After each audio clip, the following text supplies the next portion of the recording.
Olá, sou Flávia Salame, professora de pneumologia na disciplina de Clínica Médica 1 da Universidade do Estado do Amazonas. E hoje vou falar um pouco sobre asma. A asma é uma doença heterogênea com certa complexidade por apresentar diferentes fenótipos e endótipos. Ela é caracterizada por uma inflamação crônica das vias aéreas e por uma limitação que é variável ao fluxo de ar. A variação desses sintomas, ela ocorre com diferentes intensidades ao longo do tempo. Não são sintomas que costumam ser constantes na grande maioria dos pacientes que têm a doença. Para compreender os mecanismos patogênicos que levam às diversas variantes da asma, é essencial a identificação dos fatores que desencadeiam, intensificam e modulam a resposta inflamatória da via aérea e determinar como esses processos imunológicos e biológicos produzem as anormalidades características da via aérea.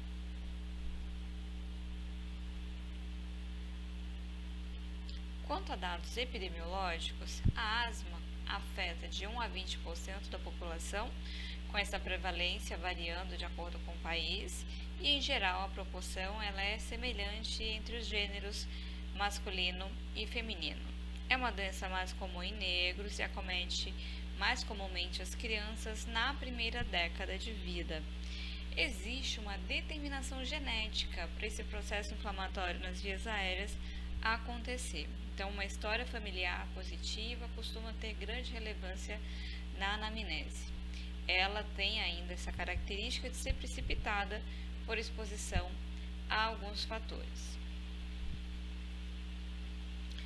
O Brasil tem uma prevalência de asma maior que 10%. E quanto à letalidade, temos cerca de 2 óbitos para cada 100 mil habitantes por ano. O broncoespasmo é a característica mais marcante da asma em relação a sinais e sintomas, o que mais chama atenção. Esse sintoma, decorrente da redução do calibre das vias aéreas, é decorrente de um substrato inflamatório importante. Dessa forma, nós podemos fazer uma analogia, onde o broncoespasmo é apenas a pontinha do iceberg, havendo por baixo um volumoso processo inflamatório acontecendo. A redução do calibre das vias aéreas acaba sendo o fator responsável pelo quadro clínico, e ela vai acontecer pela contração do músculo liso da parede dos brônquios, um edema da mucosa brônquica pelo processo inflamatório, e esse processo inflamatório vai aumentar a produção de muco, vai gerar um exudato ali naquela via aérea, gerando também sintomas como tosse e expectoração. Quando temos alterações estruturais das vias aéreas, podemos ter um quadro que nós chamamos de remodelamento. Então, nesse processo de inflamação, com o processo de reparo acontecendo de forma repetida, vai fazendo com que algumas alterações estruturais que vão acontecendo nesse processo vão se tornando permanentes, ou seja, a via aérea vai se modificando, se remodelando. Então, nesse processo de remodelamento, a via aérea vai criando fibrose subepitelial, vai acontecendo ainda hipertrofia, hiperplasia da musculatura lisa desses brônquios, além de uma proliferação vascular na parede brônquica, além dessa hipersecreção mucoide que pode ficar de uma forma mais continuada. O processo inflamatório da asma, então, abrange a inflamação aguda, a inflamação crônica e o remodelamento dessas vias aéreas. Em relação à inflamação aguda, a manifestação que a gente vai ter seria de broncoconstrição, edema, secreção e tosse. Já na inflamação crônica, temos o processo de recrutamento celular que pode levar a danos epiteliais mais severos, modificações estruturais precoces e, por fim, gerar um remodelamento dessas vias aéreas, onde já aconteceu uma grande proliferação celular e temos também um aumento da matriz extracelular de forma fixa.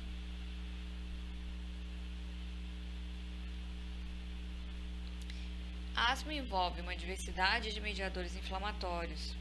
Eu vou mencionar aqui os que são mais significativos em relação a tratamento e manejo desse quadro. Temos como principais mediadores os leucotrienos, que são originados a partir de mastócitos e de eosinófilos, e os efeitos dessa liberação grande de leucotrienos é a broncoconstrição, o estímulo à liberação também de outros mediadores. Temos ainda as citocinas, sendo as mais relevantes a interleucina 4, o fator de necrose tumoral alfa, e a interleucina 5, que tem origem nos linfócitos T helper 2, e elas vão atuar amplificando essa inflamação e também estimulando a secreção de IgE. A histamina também é um mediador inflamatório importante na fisiopatologia da asma. A liberação dela acontece por meio dos mastócitos e a liberação dos mastócitos da histamina vai gerar também o processo de broncoespasmo e promove uma inflamação ainda mais acentuada nas vias aéreas. O óxido nítrico também é de grande relevância, ele tem origem nas células epiteliais e também é um reflexo de efeito dele seria a inflamação das vias aéreas. Já o óxido nítrico a gente hoje não teria uma relevância dele como mediador em relação ao tratamento, mas sim em relação a métodos diagnósticos que eu vou comentar um pouco mais adiante, então gravem também a questão do óxido nítrico.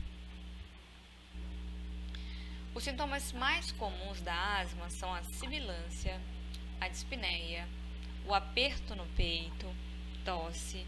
Habitualmente são sintomas que têm uma piora noturna ou no início da manhã.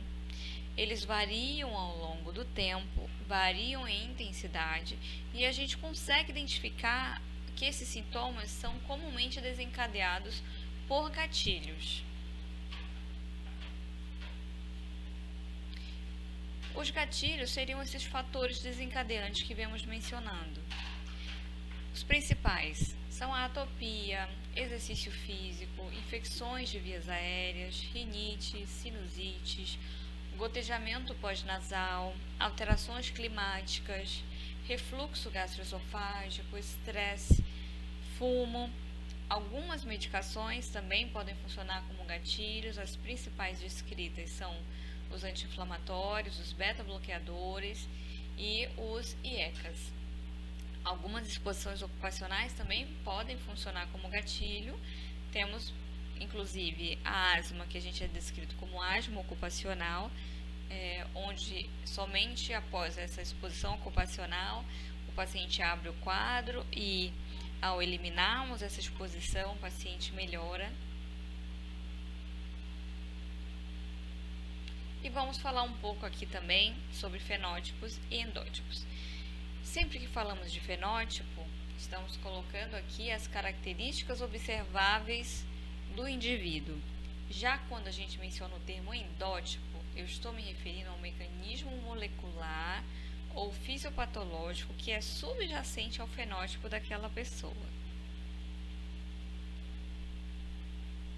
Os principais fenótipos descritos de asma são a asma eosinofílica, que é classicamente denominada de asma alérgica. Nós temos ainda a asma não eosinofílica, que é a asma não alérgica, a asma de início tardio, que é mais comum na população feminina, com sintomas iniciados já na idade adulta, a asma com obstrução ao fluxo de ar fixa, que seria a asma com remodelamento de via aérea, que acaba se comportando como um DPOC, a asma associada à obesidade e a asma variante tussígena. Temos dois principais endótipos descritos na literatura.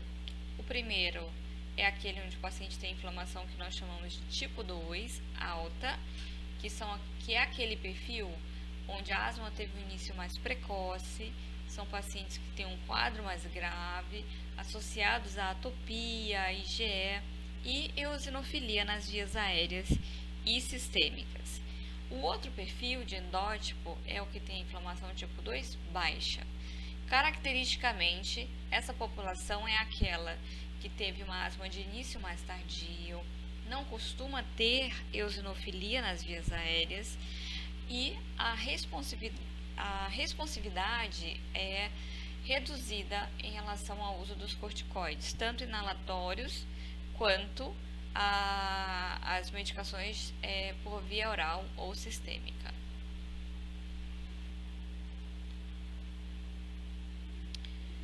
Quanto ao diagnóstico, a história clínica característica, somada a uma história familiar positiva, favorecem essa possibilidade.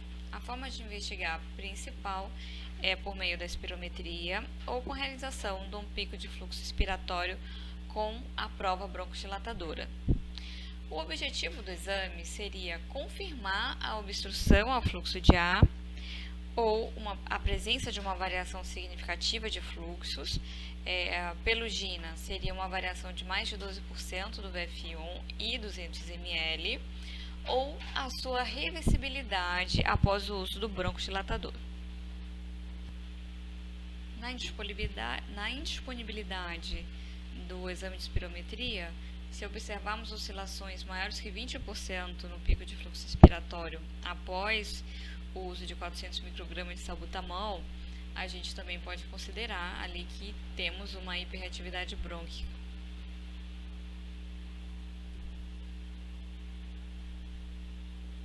Quanto a outros métodos para diagnóstico, nós temos o teste de broncoprovocação, que ele pode ser utilizado naqueles pacientes onde a gente tem sintomas muito característicos e a gente não consegue flagrar ali a obstrução ao fluxo de ar, tampouco conseguimos flagrar a hiperreatividade brônquica por meio da prova broncodilatadora. Com o teste da broncoprovocação, a gente consegue às vezes induzir um broncoespasmo e conseguimos então ali flagrar a obstrução ou a hiperreatividade brônquica acontecendo. Esse teste de broncoprovocação ele pode ser realizado com o uso de medicações, como a metacolina ou a histamina, e ele também pode ser induzido por exercício, numa esteira. Então, aqui no teste de broncoprovocação com medicação, o paciente vai inalar ou a metacolina ou a histamina em titulações progressivas, com intervalos fixos de tempo, e ele vai repetindo as manobras de sopro. Se a gente for observando ali quedas progressivas de VF1, conforme vai se aumentando a dose da droga, a gente consegue ali caracterizar que esse paciente possivelmente tenha asma. O mesmo acontece no teste de broncoprovocação induzido por exercício. Esse perfil de teste seria mais para aquele paciente que queixa do sintoma quase que exclusivamente tendo como gatilho o exercício físico. A fração exalada de óxido nítrico, que é o feno, é uma forma de identificar a inflamação tipo 2, tá? Tipo 2 alta. Então, naqueles pacientes que têm a asma caracterizada por esse tipo de inflamação, tipo 2 alta, a fração exalada de óxido nítrico acaba sendo muito elevada. É um teste que ele é simples, o paciente sopra no equipamento e a gente consegue mensurar ali a quantidade do óxido nítrico exalado. Nós não temos no Brasil corriqueiramente o feno, não é um exame ainda disponibilizado, na verdade autorizado para comercialização pela Anvisa. Então, os poucos centros no Brasil que realizam o feno são em ambientes exclusivos de pesquisa, que é a única situação onde é liberado para compra. Os testes alérgicos eles podem ser realizados, mas como um adicional, não com o intuito de confirmação diagnóstica. Se eu tenho aqui um paciente que tem uma alta suspeição para asma, sintomas característicos, e nos testes alérgicos ele tem algumas alergias que são mediadas por IgE, isso já vai somar no raciocínio clínico e a gente pode favorecer o diagnóstico de asma mais de uma forma um pouco mais forte com esse achado adicional. Os passos então para a confirmação do diagnóstico. Na presença de sintomas variáveis, identificando uma limitação variável ao fluxo de ar, eu posso confirmar o diagnóstico de asma. Já naqueles pacientes que eu tenho os sintomas variáveis, mas que eu não consigo identificar uma limitação variável ao fluxo de ar, a orientação é repetir a espirometria após suspensão por tempo adequado da medicação inalatória ou aguardar para que esse paciente faça o exame durante os sintomas. Nos pacientes que têm poucos sintomas respiratórios e a gente não consegue identificar a limitação ao fluxo de ar, mas que eu tenho um alto grau de suspeição para asma, o raciocínio seria semelhante. Repetir a espirometria no segundo momento, preferencialmente com pacientes sem utilização de medicações inalatórias, de acordo com a meia-vida da droga. Se a droga que estiver sendo utilizada tiver uma meia-vida de 24 horas, o paciente tem que permanecer 24 horas sem uso daquela medicação para que consiga realizar o exame sem que haja um fator de confundimento, ou aguardar para que seja realizado durante os sintomas. As etapas mais importantes aqui do tratamento são a educação, a redução da exposição a fatores desencadeantes e o tratamento farmacológico, que envolve o tratamento de crise e o tratamento de manutenção. A escolha da melhor opção de tratamento deve levar em conta a eficácia da medicação, a efetividade, a segurança e também a disponibilidade e o custo que o paciente consiga arcar para manter de forma adequada aquele tratamento. Não adianta eu colocar uma medicação que o paciente não vai conseguir manter por mais de um mês. E sempre que possível, então, você deve individualizar. Não existe, então, aqui uma receita de bolo pronta que vai servir de uma forma igual para cada paciente, para todos os pacientes. Esse processo de decisão da melhor opção terapêutica, sempre que possível, deve ser compartilhado, levando em consideração as preferências individuais, as características individuais, o fenótipo do paciente, além das questões práticas, técnicas de inalação, qual o melhor dispositivo para aquele paciente em particular. Não existe o melhor dispositivo do mundo, existe um dispositivo que se adequa melhor àquela pessoa. Não adianta, por exemplo, num paciente que tenha uma paralisia facial e tenha dificuldade de fazer uma oclusão da boca, eu colocar um dispositivo inalatório que ele vai precisar ocluir a boca e aquilo vai atrapalhar a técnica inalatória dele. É um perfil de paciente que ele vai se adaptar mais se a gente utilizar uma versão, por exemplo, de um dispositivo em spray com o uso de um espaçador e máscara. A aderência também deve ser levada em conta. Então, tem medicações que precisam ser feitas com um intervalo de horário mais curto, outras que já podem ser feitas apenas a cada 24 horas. Então, é necessário observar se essa questão da frequência posológica pode ter um impacto negativo ali na aderência daquele paciente. E, claro, levar em conta também o custo da medicação, se o paciente consegue arcar ou não.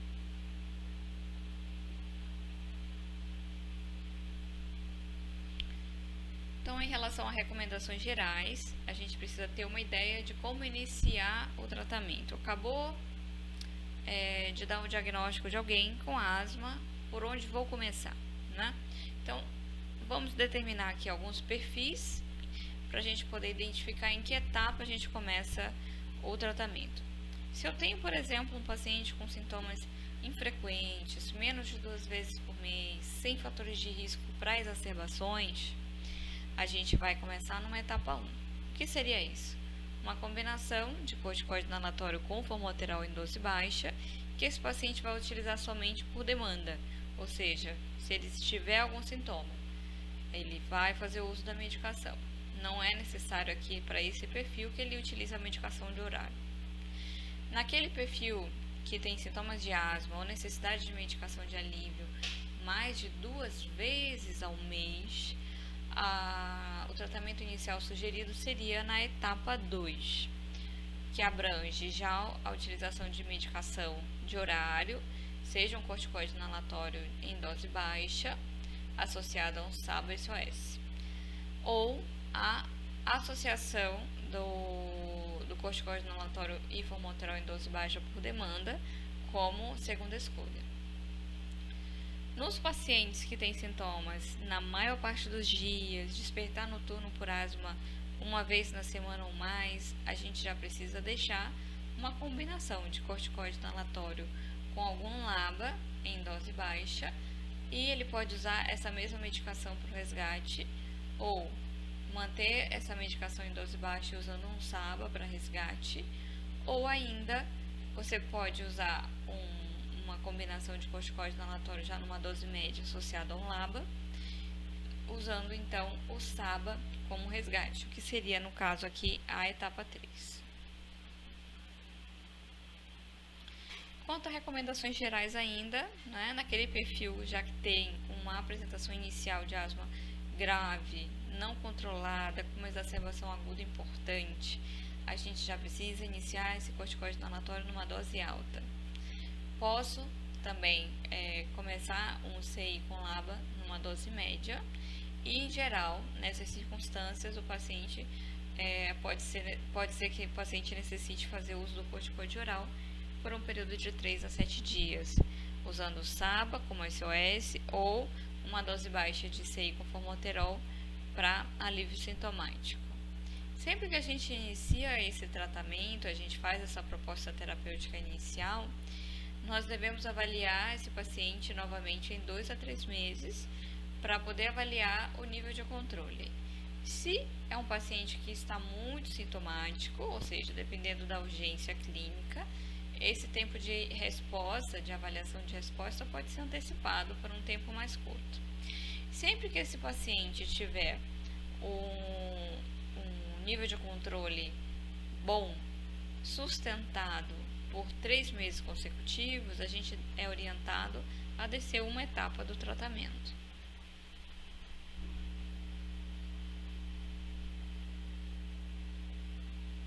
E o nível de controle, então, envolve 2 domínios: as limitações clínicas atuais e a redução de riscos futuros.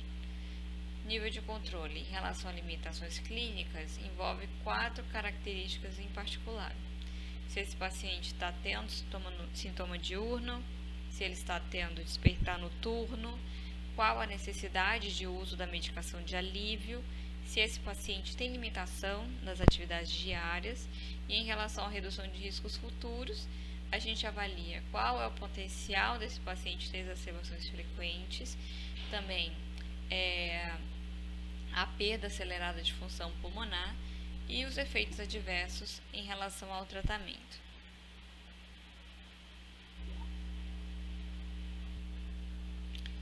A gente deve raciocinar em relação ao tratamento da asma como se fosse uma escada.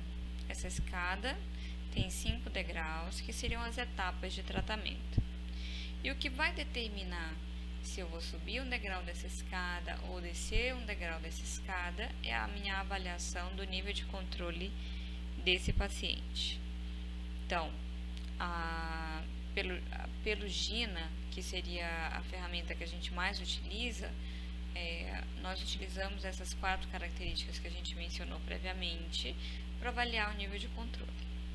Então, se esse paciente tem sintomas diurnos mais de 2 vezes por semana, se ele tem despertar noturno por asma, medicação de alívio, se ele utiliza mais de 2 vezes por semana, e se ele tem limitação de atividade do dia a dia por conta da asma.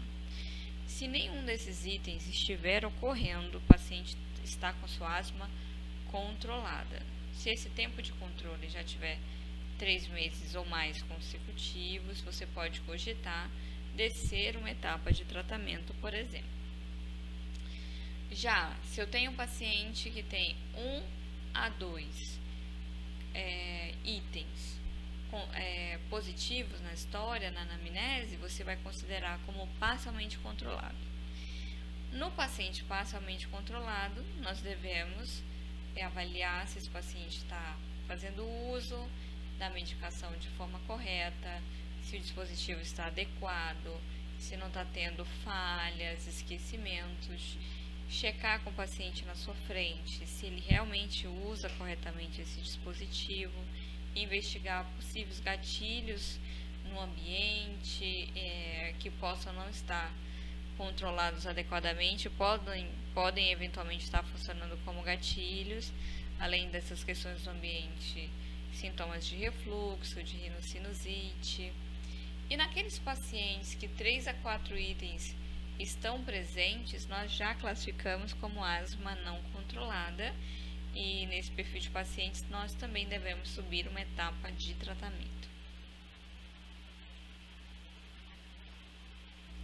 Outra ferramenta que pode ser utilizada para mensurar essa questão do nível de controle é o ACQ-7. Ele leva em consideração 7 variáveis, que incluem as mesmas praticamente que a gente colocou ali no score do GINA, mas ele acrescenta intensidade da dispneia, se esse paciente tem sibilância ao longo do tempo, medicações de resgate, e ele inclui ainda uma das variáveis da espirometria, que é o VF1 pré-BD. Para cada uma dessas variáveis, ele determina uma pontuação e faz então uma somatória desse score.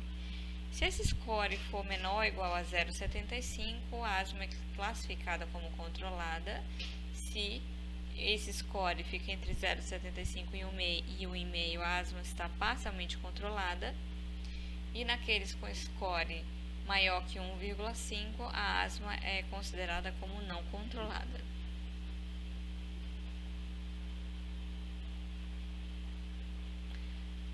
O outro score é o score ACT, que leva em consideração essas 5 variáveis: a limitação das atividades, a dispneia, despertares noturnos por asma, o uso da medicação de resgate, de alívio, e a autoavaliação do controle da asma. Então, o paciente teria uma asma controlada se tiver um score maior ou igual a 20, parcialmente controlada com score entre 15 e 19, e não controlada naqueles que têm um score maior que 15.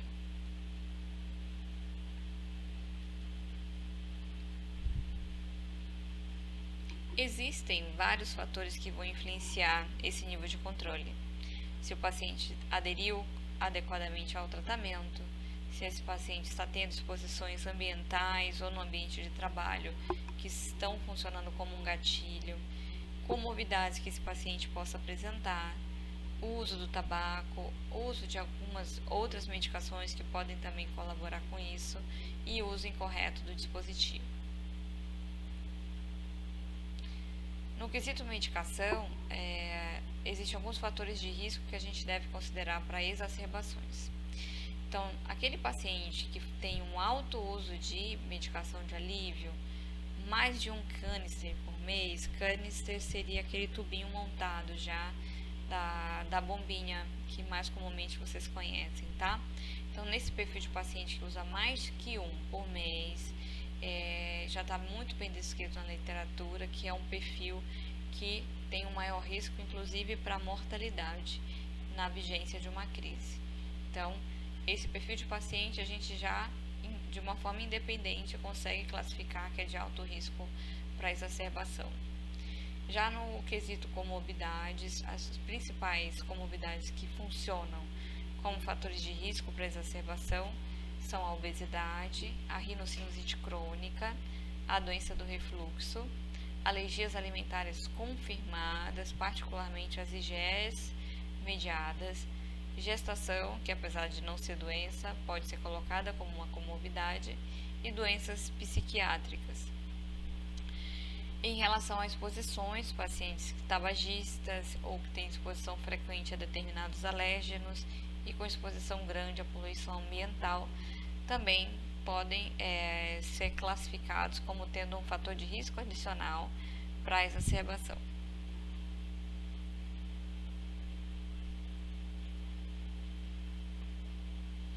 Outros fatores são a dificuldade socioeconômica em relação à função pulmonar, aqueles pacientes que têm um VF1 baixo, menor que 60% do predito, e naqueles que têm uma variação muito grande de fluxo de ar após a prova bronquidilatadora. Muito grande seriam aqueles pacientes que têm mais de 25% de variação após a prova bronquidilatadora. Outros fatores de risco identificados seriam a eosinofilia e o feno elevado. Como fatores de risco independentes, teríamos a história prévia de necessidade de ventilação mecânica durante uma crise. Então, esse é um fator de risco totalmente independente. Então, se o paciente tem uma história dessa, mesmo que ele tenha um período de remissão de sintomas longo, por anos às vezes, ele continua sendo classificado como um paciente de fator de risco para exacerbação. Naqueles pacientes que têm uma ou mais exacerbações graves nos últimos 12 meses, nós também consideramos como pacientes de risco independente para as exacerbações.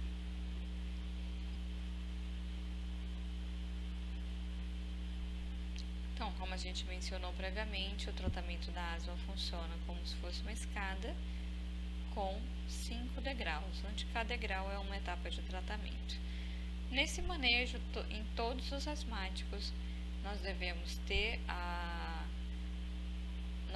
fazer, na verdade, uma orientação a respeito do controle ambiental, rever o controle da asma em cada consulta e também tentar predizer risco futuro de exacerbações de forma regular e objetiva, considerando aqueles fatores de risco que eu mencionei.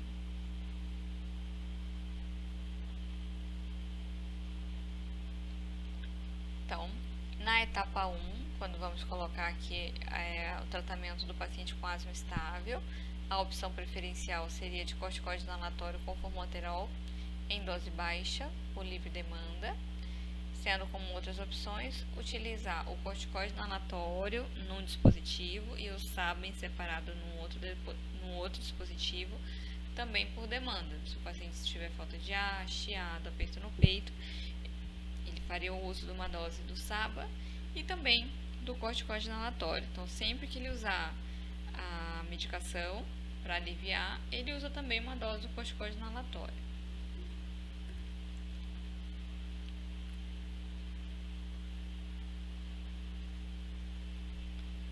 Já na etapa 2, a opção preferencial seria do corticoide inalatório em dose baixa diária, associada ao SABA por demanda. Também pode incluir como outras opções, associar o montelukast e o paciente ficar utilizando o SABA por demanda ou uma dose baixa do corticoide inalatório sempre que fizer uso do SABA. Na etapa 3, a medicação preferencial seria utilizar o corticoide inalatório em dose baixa associada a um LABA, mantendo um SABA por demanda. Quanto a outras opções, dose média de corticoide inalatório com o SABA por demanda, ou fazer uso de uma dose baixa do corticoide inalatório associado ao montelukast com o SABA por demanda. O corticoide inalatório com dose baixa associado ao formoterol, ele pode ser usado como opção de resgate. O uso dele dessa maneira pode ser orientado, que pode ser feito até 6 vezes ao dia, tendo um limite máximo de 12 inalações por dia. Já na etapa 4, o tratamento preferencial seria utilizar em dose média o corticoide inalatório associado ao LABA com o SABA de resgate ou fazer a combinação de corticoide inalatório em dose baixa com formoterol para alívio. A limitação de quantidade de medicação seria a mesma, até 6 vezes ao dia, um limite máximo de 12 inalações por dia, no caso, podendo fazer 2 doses a cada uso. Quanto a outras opções, o corticoide inalatório em dose alta também pode ser utilizado na etapa 4. Aqui você também já pode adicionar o tiotrópico, que seria um antimuscarínico de elongação, ou ainda o montelukast. Já nos pacientes em etapa 5, o preferencial é que se utilize o corticoide inalatório em dose alta, podemos associar com o LABA, adicionar também o tiotrópio, e o paciente deve ser fenotipado, pois se ele não atingir o nível de controle, podemos fazer uso ainda das medicações imunobiológicas. Dentre as medicações imunobiológicas disponíveis hoje, as principais são o anti-IgE, o anti-interleucina 5 e o anti-interleucina 4.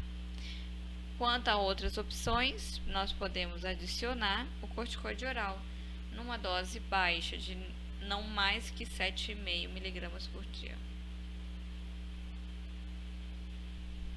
Venho aqui falando então sobre doses baixa, média, alta dos corticoides inalatórios.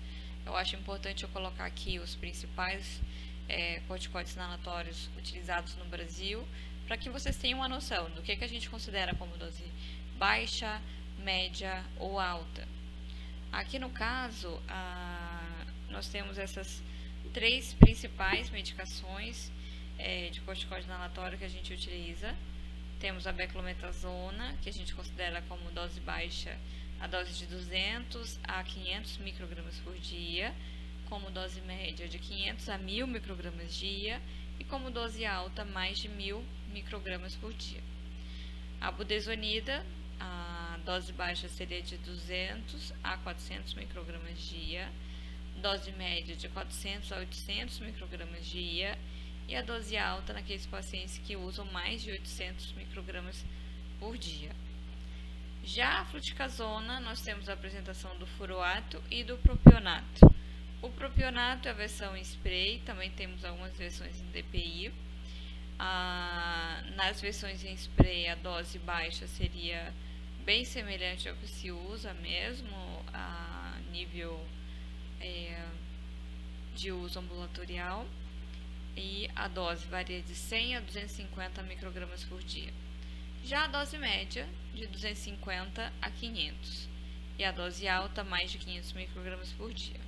E temos aqui as opções do furoato de fluticasona em pó, onde a gente considera como baixa 100 microgramas dia, como média os mesmos 100 microgramas dia, como alta a dose de 200 microgramas por dia. Então, as avaliações do manejo devem ser feitas a cada 3 a 6 meses e devemos utilizar ferramentas objetivas para avaliação desse controle, sendo as principais o questionário do GINA, o ACQ-7 e o ACT.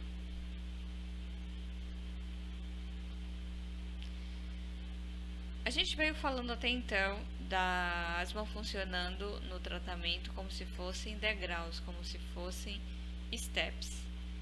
Nesses pacientes que já vem controlado com uma associação de corticoide inalatório e LABA, ainda que em baixa dose,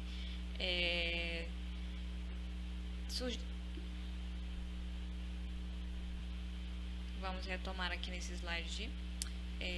Nos pacientes que já vem controlado há um certo tempo, em uso de associação de corticoide inalatório com LABA, sempre teve uma dúvida em relação a essa questão de descer etapas. Na prática clínica, a gente observa que esses pacientes acabam voltando a exacerbar e já realizaram também alguns ensaios clínicos randomizados em relação a esse manejo. E nesses pacientes, a retirada do LABA e deixando esse paciente usando apenas o corticoide inalatório foi relacionada ao aumento do risco de exacerbações. Então, o ideal é que você consiga atingir a menor dose possível nesses pacientes e avaliar de forma individual aqueles que podem ter indicação de realmente retirar o LABA e se manter somente com uma droga.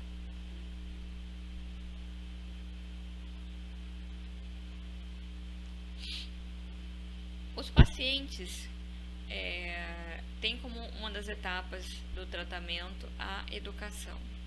Para essa educação ser completa, os pacientes precisam saber automanejar suas crises e também serem orientados em relação ao momento correto de procurar um serviço de emergência. Então, a orientação no plano de ação seria aumentar a frequência de uso da medicação de alívio, se for SABA, se for corticoide inalatório, formoterol, tá? Sendo considerado a dose máxima do formoterol a dose de 48 microgramas. E habitualmente a dose habitual que a gente faz numa dose alta já seria de 24 microgramas. Também é importante se aumentar a dose usual da medicação de controle. Então, esse paciente vai subir uma etapa para quem estiver em etapa 2. Naqueles que estiverem em etapa 3 e 4, a orientação é que eles quadrupliquem a dose de manutenção. E naqueles que já estiverem em alta dose da medicação combinada, devemos considerar acrescentar um corticoide inalatório isolado para a gente conseguir quadruplicar essa dose sem exceder a dose máxima do LABA. Naqueles pacientes que estão apresentando sintomas moderados a graves, temos a indicação de adição do corticoide oral. Naqueles que não responderem ao plano de ação inicial após 48 horas, mesmo não sendo uma exacerbação tão grave, nós também podemos fazer o uso da adição do corticoide oral. Via de regra, prescrevemos 40 a 50 mg por dia por um período de 5 a 7 dias. Para concluir, vamos falar um pouco sobre o manejo da crise de asma na atenção primária. O primeiro passo é avaliar qual a gravidade dessa crise. O paciente está com uma crise leve a moderada, grave ou sob risco de morte. A avaliação envolve o exame físico e a gente consideraria como leve a moderada aqueles pacientes que conseguem falar frases completas, que o nível de consciência está normal, que tem uma frequência respiratória acima de 20 mais, inferior a 30, e uma frequência cardíaca entre 100 e 120, uma saturação acima de 90% e um pico de fluxo maior que 50% do predito. Já o paciente que a gente consideraria como grave seria aquele que fala frases incompletas, que apresenta agitação, uma frequência respiratória maior ou igual a 30, uma frequência cardíaca maior que 120 e uma saturação menor que 90%. Nesses pacientes, o pico de fluxo respiratório costuma ainda ser inferior ou igual a 50% do predito. Aqueles pacientes que na sua avaliação inicial apresentam-se torporosos e com ausculta silenciosa, que são pacientes de alto risco e devem ser encaminhados imediatamente para a emergência. Se a gente estiver na atenção primária, as seguintes medidas devem ser realizadas.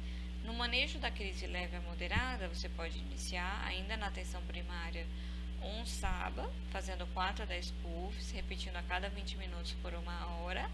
Iniciar a prednisolona por via oral, 40 a 50 mg, e o O2 suplementar, tendo como objetivo manter a saturação entre 93 e 95. Paciente grave e sob risco de morte não deve ficar na atenção primária, deve ser transferido para um serviço de emergência. Aquele paciente com quadro leve a moderado, você fez essas medidas iniciais, deve reavaliar se ele teve melhor ou pior após 1 hora. Se o paciente tiver tido piora, também deve ser transferido para o serviço de emergência. Então, nessa avaliação após 1 hora, se o paciente tiver apresentado melhora dos sintomas, sem necessidade de acrescentar mais doses de SABA, melhora do pico de fluxo respiratório, saturação estável acima dos 94% e tendo recursos adequados em casa, deve receber alta e a prescrição deve ser de medicação de alívio, mantendo o uso sob demanda. Na medicação de controle, se ele ainda não fazia uso, você deve iniciar. Se já fazia uso, você sobe uma das etapas de tratamento e faz um ciclo de 5 a 7 dias de prednisolona nessa dose de 40 a 50 mg dia. Já o manejo na emergência vai avaliar da mesma forma a gravidade. Os critérios para a classificação de asma leve a moderada ou grave são os mesmos. Naquele paciente que já chegou com torpor, confusão, ausculta silenciosa, deve-se solicitar imediatamente UTI iniciando em paralelo o SABA e O2, e esse paciente já deve ser preparado para intubação orotraqueal.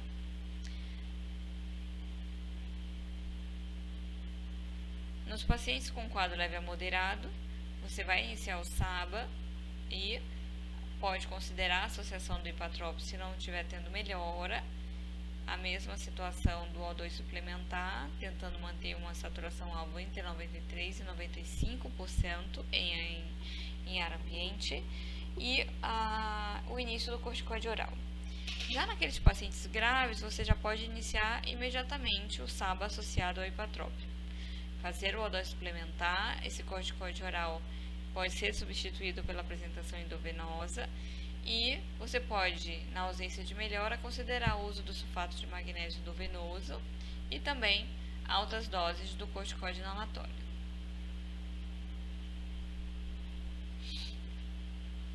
Após 1 hora, você deve avaliar da mesma forma.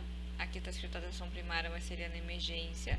Se o paciente apresentou melhora dos sintomas sem necessidade de acrescentar doses adicionais de SABA, tiver melhorado o pico de fluxo e a saturação estiver sustentada e o paciente tenha recursos adequados em casa, ele pode receber alta.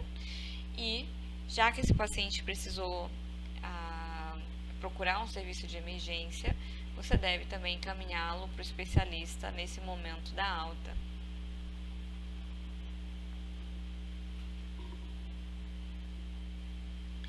Essas foram as principais referências que utilizei para a elaboração desses slides de aula, que foi o GINA, a última atualização de 2020, e as recomendações para o manejo da asma da Sociedade Brasileira de Pneumologia, que também foi liberado esse ano em 2020. Fico à disposição para dúvidas por outros meios e até mais!